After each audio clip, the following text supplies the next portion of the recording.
Thank you, Mr. Chairman. Ms. Stackelberg, we'll start with you. On March 22nd of this year, you tweeted, quote, pass universal background checks and ban assault weapons and high-capacity magazines. Deliver solutions and results. That's what voters want, close quote. So it appears that you advocate banning certain kinds of firearms and magazines. Let's start with the firearms. Just as briefly as you can, tell me what you define as an assault weapon.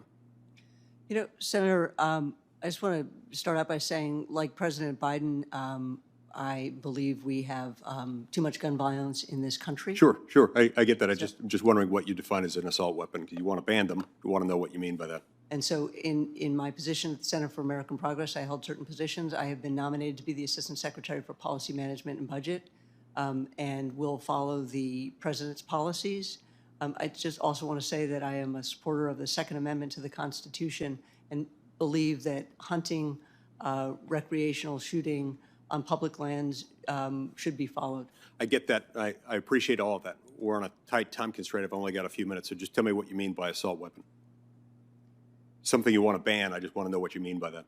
You know, what I said as a Center for American Progress employee was to reduce gun violence, getting assault weapons, AR-15s, out of the hands of people who shouldn't have them. And I believe that gun violence is a problem in this country, along with President Biden. But as I said, I'm a believer in the Second Amendment. Okay. So you've mentioned AR-15s. Any other type of weapon you'd want to ban? What do you define as the weapon you want to define? You've said assault weapons. The only weapon you've mentioned so far is AR-15. Is that the only gun you want to ban? Senator, I was speaking in a certain context as working at the Center for American Progress.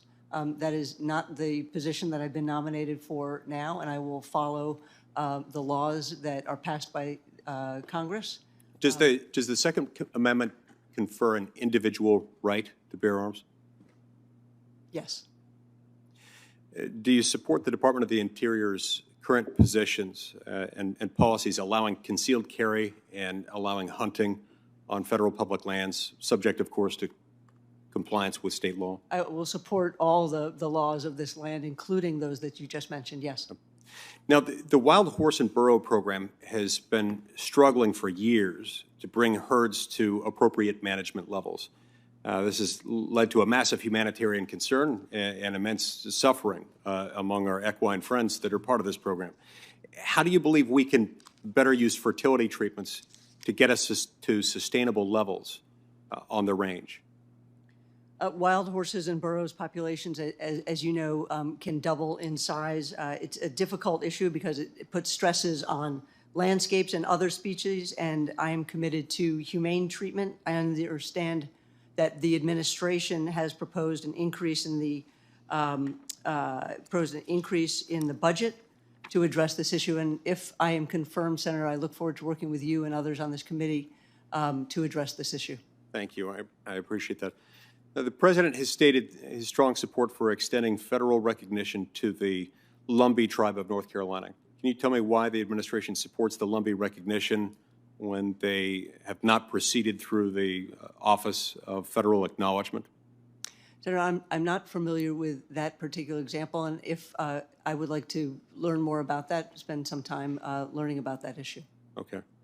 I ask about this because Obama-era updates to regulations governing federal acknowledgement of tribal entities significantly eased the requirements for petitioning for these groups. Do you feel like they should be eased further to facilitate acknowledgement of groups like the Lumbee? You know, Senator, recognition of tribes is incredibly important. I know it is a priority of this administration and of Secretary Holland. I'm not currently at the department, but if I am confirmed, I look forward to working with you and others on this committee to ensure that we have proper recognition of tribes and have really enhanced the sacred trust that we have with Native Americans.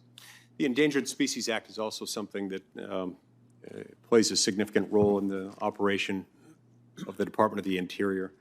And the Endangered Species Act has often been interpreted and applied in ways that have prevented forest management activities of the sort that are necessary to reduce the risk of wildfire. And ironically, this is in turn presented greater threats to wildlife. And so, unfortunately, when forests aren't managed, they can become more dangerous for the endangered species that exist there. How do you think we can better implement forest management to prevent wildfires and protect species? I just want to say at the outset, I want to note that I don't believe that there's a choice. I think it's a false choice between wildfire and the economy and species, and I do want to work with you and others on the committee to ensure that the Endangered Species Act is implemented correctly. I think it's been a success. We just have to look at the bald eagle or the American alligator to ensure that. As I noted in my opening, wildfires are a growing problem with severe drought and the prevalence of them.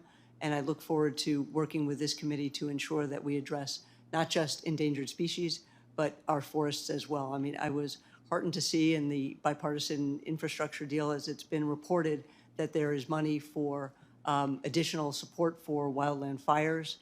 And I'm looking forward to, if I'm confirmed, working at the department to bring those disparate and often distinct bureaus and divisions at the Department of Interior together to address not just endangered species, but forest management. One of the things that I've done throughout my career is work with local stakeholders to ensure that we come up with solutions that are durable. I think forest management, wildfires, and endangered species and addressing those challenges are among the things that will require that kind of ability to bring different stakeholders from the local level, from private landowners to ranchers to farmers and others. Thank you. I see my time's expired. I agree with you. The Endangered Species Act has in many ways been a success. To those species and to those humans whose habitats have been destroyed through mismanagement and misapplication of the Act, when we can see harm coming, fuel building up, and a refusal to treat them, that is less than a success, and I look forward to working with anyone within the department who can help address that. Thank you. Senator Heinrich. Thank you, Ranking Member Barrasso. Ranking Member Barrasso, I have a letter here supporting Ms. Stackelberg's nomination that I'd like to ask unanimous consent to enter into the record. It is signed by groups ranging from the American Sport Fishing Association to the Archery Trade Association to the Hispanic Access Foundation, the Mule Deer Foundation, Outdoor Industry Association, and dozens of additional stakeholders in our public lands. Without objection. Ms. Stackelberg, one of the proudest moments that I've certainly had on this committee was passage of the Great American Outdoors Act, and that act provided guaranteed funding for the Land and Water Conservation Fund and to fix public lands infrastructure that has fallen into disrepair.